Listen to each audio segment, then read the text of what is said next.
Alors, Hélène Todorovitch, bienvenue. J'avais envie de t'interviewer parce que tu as créé ton activité d'enseignement du mouvement et de l'anatomie. Quel est ton cheminement pour en arriver là?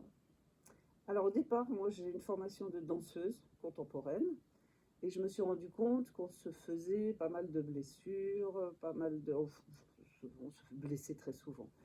Et j'étais très étonnée parce qu'une danseuse, pour moi, c'était la perfection. Le corps souple, bien accordé, bien latéralisé, enfin bref, la perfection.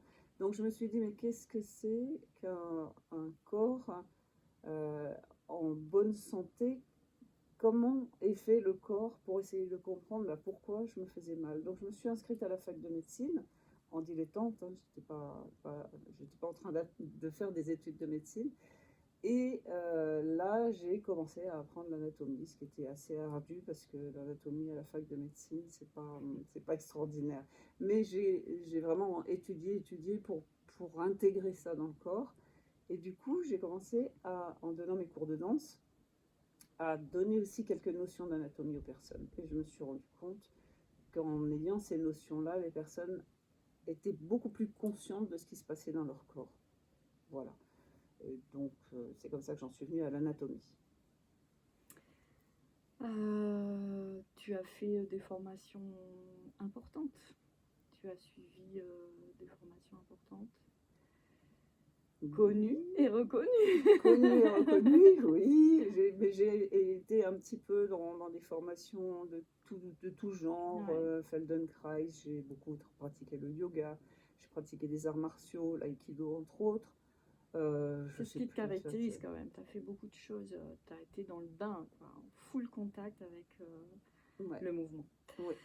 Tu animes aujourd'hui, là on vient de finir 5 jours de stage avec toi, et celui-ci traitait de la connaissance des fascias, Oui. pour le yoga. Oui.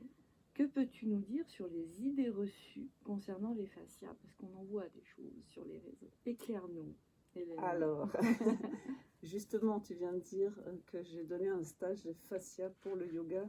En fait, j'ai donné un stage de description des fascias. Et après, les profs de yoga que vous êtes ou les pratiquants de yoga vont se faire une idée et vont comprendre, est-ce qu'on peut trouver une posture qui ne va traiter que des fascias, ou qui va faire du bien, ou je sais quoi, aux fascias. Donc, quelle est ta question? Que peux-tu nous dire sur les idées reçues? Alors, les idées reçues, c'est tout ce qu'on voit sur les réseaux. C'est-à-dire que les fascias, c'est des choses qui viennent d'arriver, qu'on vient de découvrir et qui sont un peu miraculeux, qu'on peut traiter les fascias, qu'on peut faire des séances de relaxation des fascias, qu'on peut faire des massages de fascias, qu'on peut faire du yoga pour les fascias, toutes les techniques corporelles pour les fascias.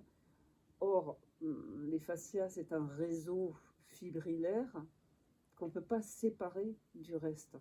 Donc moi, je me suis formée auprès de toutes les personnes qui sont un peu à la mode en ce moment autour des fascias.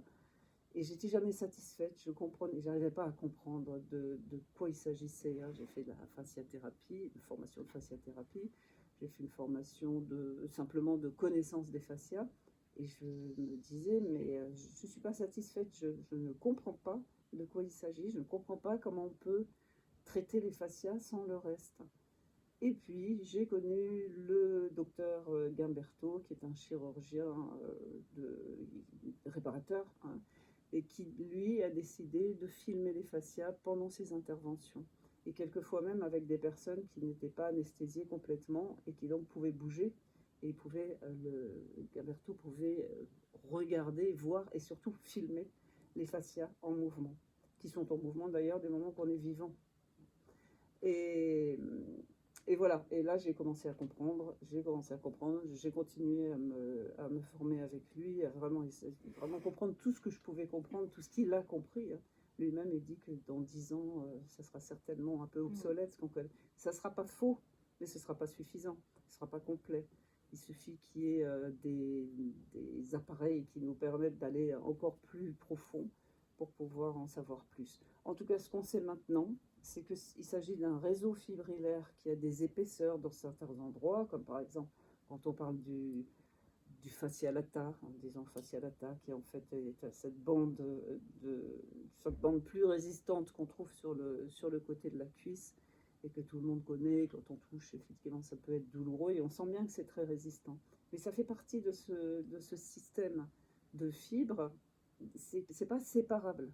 Donc on ne peut pas dire je vais faire un mouvement pour les fascias. On fait pour les fascias, mais on a toujours fait un mouvement pour les fascias, puisque c'est l'ensemble du corps qui est tenu par ce réseau fibreux.